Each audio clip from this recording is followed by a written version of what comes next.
Привет, меня зовут Дина, и я внезапно переехала в Канаду. Теперь думаю, как жить дальше. В этом видео расскажу о своих первых впечатлениях о Канаде и расскажу, какие шаги были предприняты вот в первые буквально неделю, первые 10 дней. Для начала, почему внезапно переехала?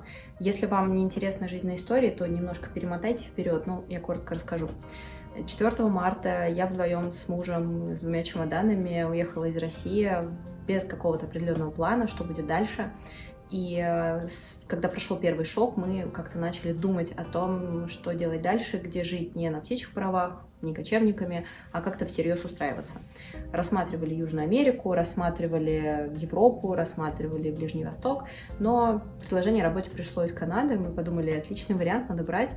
Я еще внутри себя подумала, что я буду там делать, потому что моя профессия, HR-консультант, как мне сейчас кажется, не очень экспортируется в плане профессионального опыта. Посмотрим. В любом случае, вот я здесь.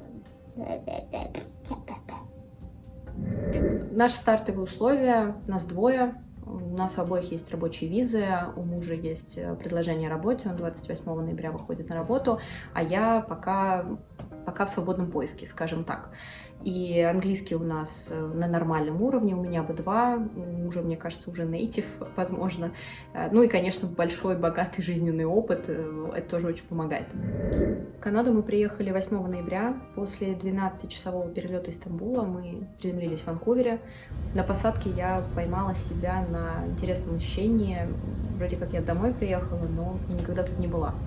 И до сих пор со мной это ощущение, не знаю, когда это пройдет. Первое, что нужно сделать, пересекая границу Канады, будучи не туристом, это пройти процедуру лендинга. Это делается в аэропорту прилета, и в нашем случае конечная точка Калгари, но приземлились мы в Ванкувере после 12-часового перелета из Стамбула, и лендинг проходили там. Процедура состоит из 4 шагов. Первое – это заполнить декларацию. Это делается на автоматической стойке. Указывается основание для въезда, сколько планируете пробыть на территории Канады, делается фотография. Еще какие-то вопросы задаются, я уже их не помню, честно говоря. Второе, что вы делаете, это, собственно, переходите границу, общаетесь с таможенным офицером, они смотрят все документы, смотрят предложение работодателя, если оно есть, могут задать какие-то вопросы. Нас спросили про характер работы будущей у мужа. И в целом достаточно быстро все это происходит, ставить штамп. Третий шаг – это задекларировать те деньги, которые вы возите с собой, если они у вас есть. И я настоятельно рекомендую, если вы везете наличные, пройти эту процедуру. Это сильно потом упростит использование дальше этих денег в Канаде. У банков не будет возникать вопросов, а что это вы такое нам принесли. И четвертый, наверное, самый главный пункт – это получить разрешение на работу. Оно оформляется прямо там, в зоне прилета. Процедура занимает максимум 10 минут, но мы немного постояли в очереди. В целом все эти 4 шага заняли где-то часа 2,5-3. Это немного, с учетом всех очередей и получения багажа мы достаточно быстро справились. Времени на это было заложено 6 часов, то есть следующий рейс улетал сильно позже, и пришлось его дождаться уже в полубессознательном состоянии. Мы добрались до временной квартиры в Калгари. В общей сложности от двери до двери мы были в дороге 27 часов, и это был настоящий челлендж. В первый же день после прилета, не выспавшиеся, конечно, и, как потом оказалось, голодные. Мы только к вечеру этого дня поняли, что сутки ничего не ели. В общем, мы пошли оформлять документы. Первое, что нам было необходимо, это SIN, Social Insurance Number, номер социального страхования. Это некий аналог ИНН в России, документ, который нужен потом везде, в банке, у мобильного оператора. С этим документом мы пошли оформлять мобильные симки. И помните, да, мы не выспавшиеся и голодные. В общем, мы оформили не очень удачный тариф. Оказалось, что $75 абонентская плата ежемесячная – это не за двоих, а это за каждого. Мы это выяснили только на следующий день и, в общем, ходили переоформлять к другому оператору, у которого был тариф с меньшим количеством интернета, но дешевле при этом. $45, по-моему, в месяц нам обходится здесь мобильная связь. В этот же день мы определились с теми банками, где будем открывать счета. Мы выбрали 2 разных, чтобы был некий элемент диверсификации, и записались туда на прием. Остаток дня закрывали базовые потребности, поели, поспали, немножко погуляли. Второй день был посвящен третьему важному пункту стартер-пака иммигрантского. Это открытие банковских карт. Я в банке провела где-то часа 2,5, наверное, с учетом того, что я была записана на прием. Все равно это долгий процесс, но я получила свою дебетовую карту и оставила заявку на кредитную. Важно отметить, что здесь в многих банках, не во всех, есть так называемые пакеты для newcomers. Это для новоприбывших. Там есть какие-то специальные предложения в виде бесплатного годового обслуживания, в виде возможности оформить ту же кредитную карту, не имея никакой кредитной истории на территории Канады, и так далее, и так далее. В общем, вот один из таких пакетов я себе оформила. Еще одно важное дело, которое надо было сделать, это найти квартиру.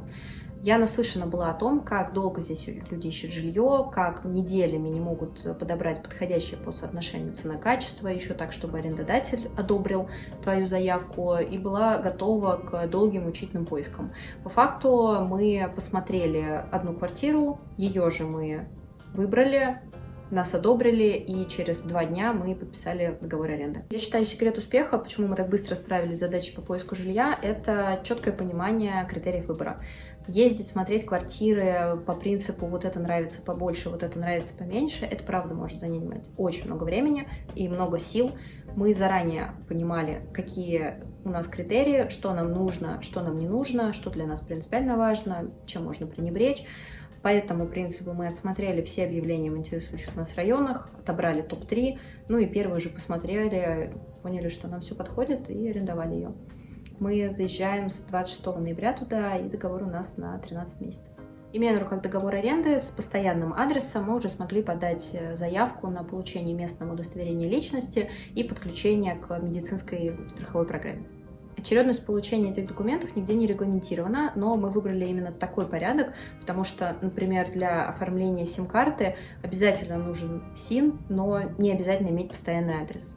А чтобы подать заявление на оформление местного ID, тебе обязательно нужен договор аренды, который не оформить без банковской карты, мобильного номера и того же самого СИН.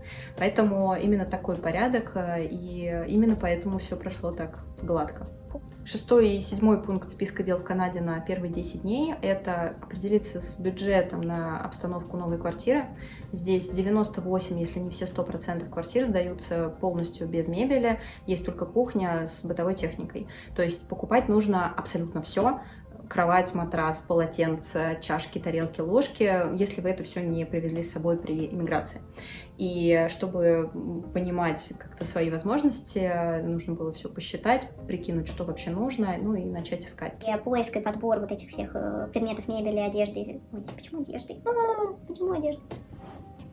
И, конечно, еще один пункт в списке – это отдохнуть, потому что акклиматизация, мы прилетели из плюс 22 в минус 19, и смена часового пояса, из-за джетлага первые несколько ночей я просыпалась в 5 или в 6 утра без возможности дальше уснуть.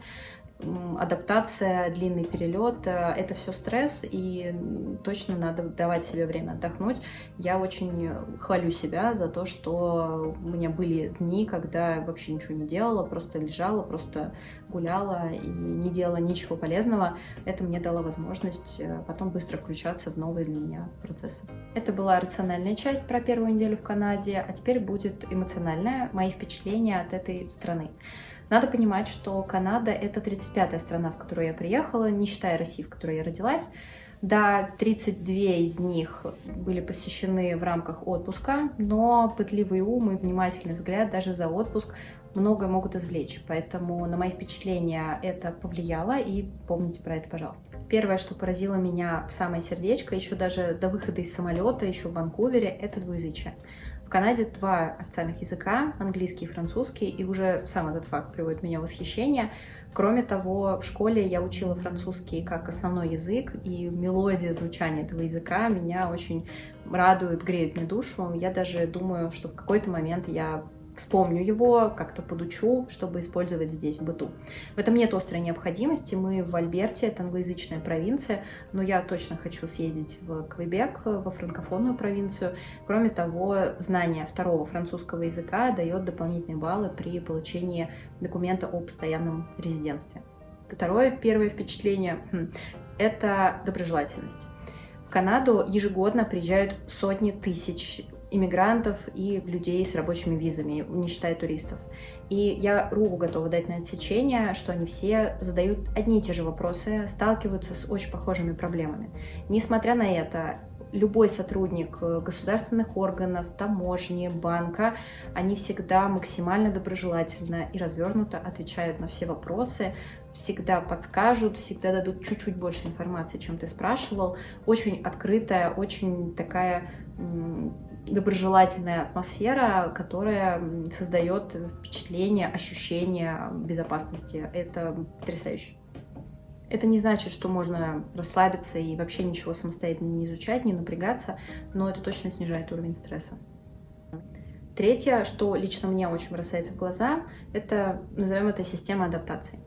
Я HR-консультант, и я работала с компаниями, которые нанимают 500 тысяч человек в год и не могут их нормально адаптировать. То есть не могут дать всю необходимую информацию, объяснить, что, как, где, почему, дать какую-то понятную систему навигации для того, чтобы люди быстрее себя чувствовали в новой компании своими.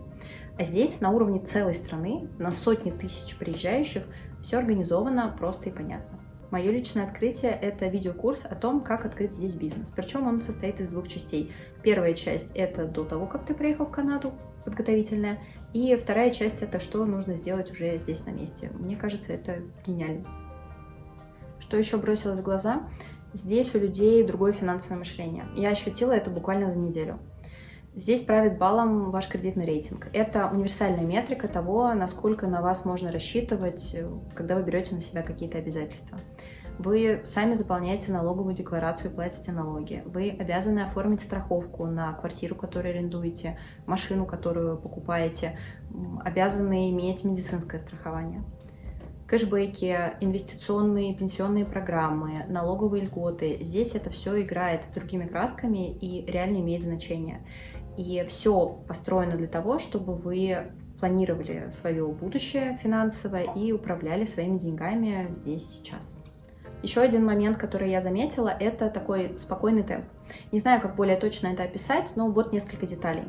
Большая парковка, которая у меня здесь под окнами, это центр города, в половине шестого уже пустая. Для того, чтобы попасть в банк или даже оформить симку у мобильного оператора, вам лучше записаться на прием, чтобы не было очередей. Водители в пробках не начинают маневр, если не уверены, что могут его завершить, то есть не стоят друг у друга на голове. И в целом все достаточно размеренно. И это не та размеренность, такая ленца южных стран, а здесь именно ощущение, что земля не горит под ногами, нет лишней суеты, и в целом можно просто спокойно делать свое дело. Не знаю, как это сказывается на рабочем темпе, узнаю, расскажу, самой очень интересно, но пока очень спокойно, и я немножко выдыхаю вот в такой спокойной атмосфере. Ну и последнее, что хочется отметить, это, конечно, мультикультурализм. С 60-х годов прошлого века в Канаде это официальная идеология, если угодно. И здесь, правда, люди, если не со всего мира, то из половины точно. Я уже за неделю успела пообщаться с людьми из Колумбии, Индонезии, Филиппин, Индии, Китая и откуда-то еще абсолютно точно. И здесь каждый со своим акцентом, со своей культурой, со своими какими-то мыслями, идеями, кажется, органично вписывается. Я думаю, что это большой плюс для меня, мне будет проще адаптироваться. Наверняка у этой истории есть какая-то оборотная сторона медали, но я с ним пока не встретилась, посмотрим, как будут события развиваться дальше. Пока мои первые впечатления от Канады строго положительные. Ну, оно и понятно, по всем законам иммигрантского мышления у меня этап розовых очков, когда я вижу только положительные стороны и совсем не вижу отрицательных. Я про них знаю, я читала и про плохой уровень медицины, и про большое количество бомжей и наркоманов на улицах, и про высокие тарифы, цены на жилье, жизнь и так далее. Но это все впереди, пока мне нравится и очень здесь комфортно. В завершение у меня к вам большая просьба. Напишите, пожалуйста, в комментариях, что вам интересно от меня узнать. Поскольку блог новый, я буду составлять контент-план, и лучше, если он будет составлен по вашим заявкам и вашим комментариям. Ну и традиционные поставьте лайк и подпишитесь на канал. Это улучшает вашу интернет-корму. Спасибо и пока.